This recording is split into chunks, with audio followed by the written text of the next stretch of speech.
एक पंडित एक होटल में गया और मैनेजर के पास जाकर बोला, क्या रूम नंबर 39 खाली है? मैनेजर, हाँ खाली है, आप वो रूम ले सकते हैं। पंडित, ठीक है, मुझे एक चाकू, एक 3 इंच का काला धागा और एक 79 ग्राम का संतरा कमरे में भिजवा दो।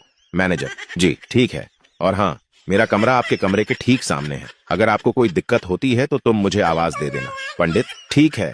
रात को पंडित के कमरे से तेजी से चीखने, चिल्लाने की और प्लेटों के टूटने की आवाज आने लगती है। इन आवाजों के कारण मैनेजर सो भी नहीं पाता और वो रात भर इस ख्याल से बेचैन होने लगता है कि आखिर उस कमरे में हो क्या रहा है। अगली सुबह जैसे ही मैनेजर पंडित के कमरे में गया, वहां पर उसे पता चला कि पंडित होटल से चला गया है और कमरे में सब कुछ वैसे का वैसा ही है और टेबल पर चाकू रखा हुआ है। मैनेजर ने सोचा कि जो उसने रात में सुना कहीं उसका वहम तो नहीं था, और ऐसे ही 1 साल बीत गया।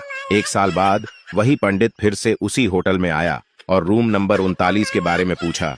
मैनेजर, हाँ रूम 39 खाली है, आप उसे ले सकते हो। पंडित, ठीक है, मुझे एक चाकू, एक 3 इंच का धागा और एक 79 ग्राम का संतरा भी चाहिए होगा। मैनेजर, जी ठीक है। उस रात में मैनेजर सोया नहीं। वो जानना चाहता था कि आखिर रात में उस कमरे में होता क्या है। तभी वही आवाजें फिर से आनी चालू हो गईं और मैनेजर तेजी से पंडित के कमरे के पास गया। क्योंकि उसका और पंडित का कमरा आमने सामने था, इसलिए वहां पहुंचने में उसे ज्यादा समय नहीं लगा। लेकिन दरवाजा लॉक था, यहां तक कि मैनेजर की वो मास्टर चाबी जिससे हर रूम खुल जाता था, वो भी उस रूम 39 में काम नहीं की। आवाजों से उसका सिर फटा जा रहा था। आखिर दरवाजा खुलने के इंतजार में वो दरवाजे के पास ही सो गया। अगली सुबह जब मैनेजर उठा तो उसने देखा कि कमरा खुला पड़ा है, लेकिन पंडित उसमें नहीं है। वो जल्दी से मेन गेट की तरफ भागा, लेकिन दरबान ने बताया कि उसके आने से चंद मिनट पहले ही पंडित जा चुका था।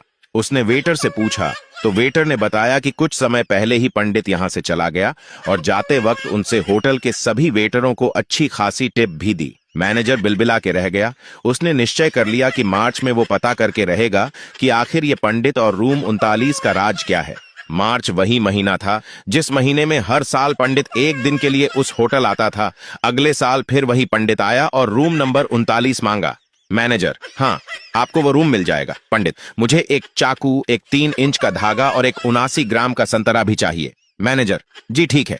रात को इस बार मैनेजर रात में बिल्कुल नहीं सोया और वो लगातार उस कमरे से आती हुई आवाजों को सुनता रहा। जैसी ही सुबह हुई और पंडित ने कमरा खोला, मैनेजर कमरे में घुस गया और पंडित से बोला, आखिर तुम रात को इन सब चीजों के साथ इस कमरे में क्या करते हो? ये आवाजें कहां से आती हैं, जल्दी बताओ। पंडित ने कहा, मैं तुम्हें ये राज तो बता दूंगा, लेकिन एक शर्त है कि तुम ये राज किसी को नहीं बताओगे। क्योंकि मैनेजर ईमानदार आदमी था, इसलिए उसने वो राज आज तक किसी को नहीं बताया, और अगर ये राज वो किसी को बताएगा और मुझे पता चलेगा तो मैं आपको मैसेज कर दूंगा।